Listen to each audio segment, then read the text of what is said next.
Hello and welcome back to my YouTube channel Universal Facts by Vaishali. Today we are going to start Business Studies Class 12th Chapter 4 Directing. तो चलिए देखते हैं क्या है इसमें। सबसे पहले इंडेक्स में हम पढ़ेंगे इस चैप्टर में meaning, characteristics, importance, principles, elements, supervision, motivation, leadership और कम्युनिकेशन। उसके बाद नेक्स्ट आता है हमारा डायरेक्टिंग से शुरू करते हैं। देखिए सबसे पहले डायरेक्टिंग क्या है वो समझ लेते हैं। तो in the ordinary sense directing means giving the instruction and guiding people in the doing work. In this context of management, directing refers to the process of instructing, guiding, counseling, motivating and leading people in the organization to achieve its objective. तो देखिए directing क्या है, जहाँ पर हम लोगों को instructions देते हैं, लोगों को गाइड करते हैं कि उन्हें कैसा काम करना है। ये एक ऐसी प्रोसेस है जहाँ पर हम सारे ही तरीके के काम करें।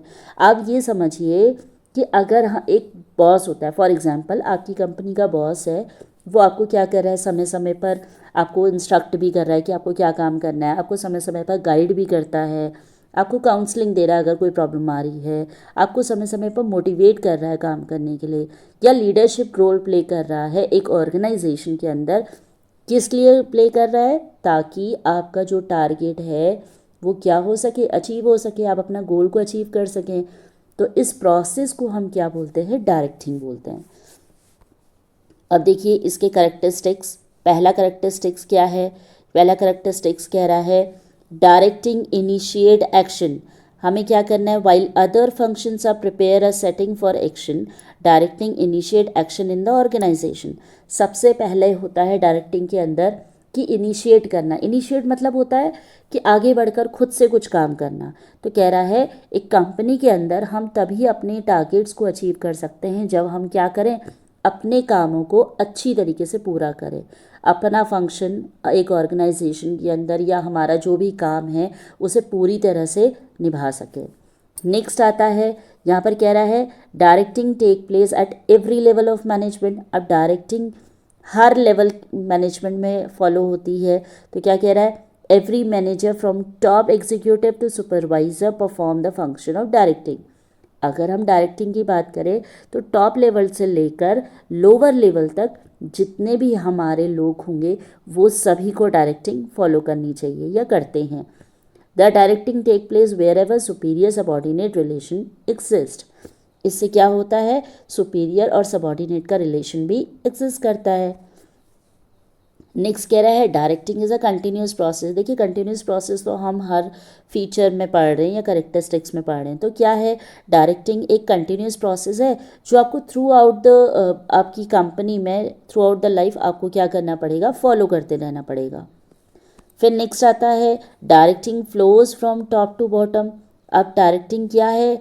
टॉप लेवल से लेकर लोअर लेवल तक, यहाँ पर आपको दिख रहा होगा चार्ट में, टॉप लेवल से लेकर मिडिल लेवल तक या लोअर लेवल तक आपको क्या करना है? फॉलो करते रहना है। तो ये एक हायरार्की या सीक्वेंस या स्टेप फॉलो करता है। ठीक है। नेक्स्ट आता है हमारा इम्पॉर्टेंस। अब देखिए इम्पॉर्टेंस क्या है, इसमें पहला इम्पॉर्टेंस पढ़ लेते हैं।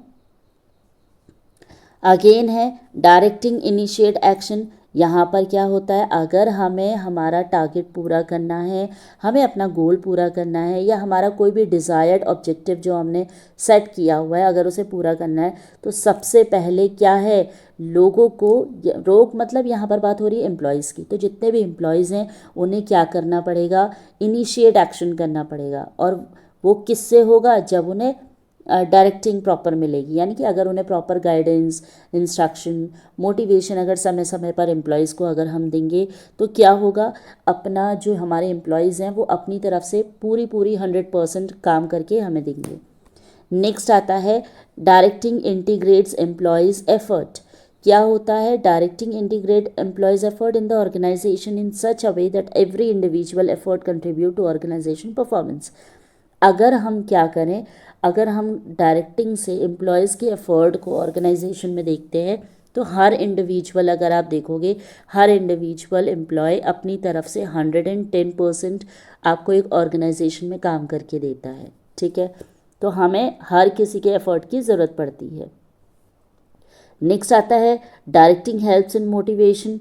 डायरेक्टिंग में क्या होता है, सबसे महत्व या इम्पॉर्टेंट चीज़, एम्प्लॉयज़ को समय समय पर वो जितना भी काम कर रहे हैं, वो जितनी भी अच्छी चीज़ें कर रहे हैं या आपकी कंपनी को कुछ अच्छा रिजल्ट ला के दे रहे हैं, तो आपको समय समय पर उन्हें क्या करना है, मोटिवेट भी करना है। अगर आप ऐसा करते हैं तो एम्प्लॉयज़ क्या होंगे, उनकी जो पोटेंशियल है, उनकी जो कैपेबिलिटी है, वो और ज़्यादा बूस्टअप होगी और वो और अच्छा काम करेंगे।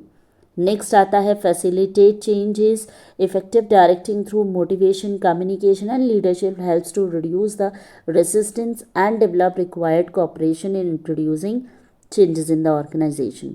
तो यहाँ पर कह रहा है हमें जो भी कंपनी के अंदर चेंजेस आते हैं उन्हें क्या करना चाहिए, उन्हें एडॉप्ट करना चाहिए।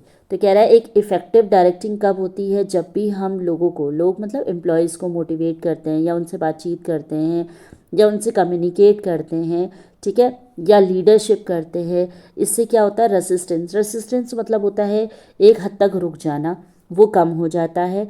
और उसके अलावा कम सबॉर्डिनेट और सुपीरियर के बीच में क्या बनता है, एक हेल्दी रिलेशन बनता है। वो दोनों एक दूसरे के साथ कोऑपरेट करते हैं, मिलजुल कर काम करते हैं। तो कंपनी के अंदर जितने भी चेंजेस आ रहे हैं हमें उन्हें क्या करना चाहिए, अडॉप्ट करना चाहिए। नेक्स्ट आता है directing helps to bring stability in organization. यहाँ पर कह रहा है effective directing helps to bring stability and balance in the organization since it fosters cooperation and commitment among the people and help to achieve balance among various groups, activities and department। तो कह रहा है directing हमारे अंदर क्या लाती है, एक ऑर्गेनाइजेशन के अंदर स्टेबिलिटी भी लेकर आती है। स्टेबिलिटी कैसे, देखिए अगर डायरेक्टिंग सही तरीके से हो रही है, देखिए बॉस अगर अपने एम्प्लॉयज़ को बहुत अच्छे से गाइड कर रहा है, सपोर्ट कर रहा है, लीडरशिप कर रहा है, मोटिवेट कर रहा है, तो क्या होगा, उनका एक हेल्दी रिलेशन मेंटेन होगा, कॉपरेशन होगा, कमिटमेंट के साथ वो लोग काम करेंगे। और कमिटमेंट के साथ काम करेंगे तो क्या होगा, उनका रिजल्ट भी अच्छा निकलेगा। और अच्छा रिजल्ट निकल रहा है, इसका मतलब क्या है कि उसकी कंपनी में क्या है, एक स्टेबिलिटी बनी हुई है, वो सामान्य तरीके से काम कर रहे हैं, कोई दिक्कत नहीं आ रही है, ठीक है। तो ये आपके हो गए इम्पॉर्टेंस। आई होप कि आपको ये सब समझ में आ गया होगा, कोई दिक्कत नहीं आई होगी। तो हम लोगों ने आज पढ़े क्या, कैरेक्टरिस्टिक्स और इम्पॉर्टेंस। आई होप आप सबको बहुत अच्छे से समझ में आ गया होगा। बट फिर भी अगर आपको लगता है कि कोई डाउट है, आपको कोई चीज़ समझ में नहीं आ रही है, तो आप मुझे मैसेज कर सकते हैं in a comment box. Till then bye bye, take care.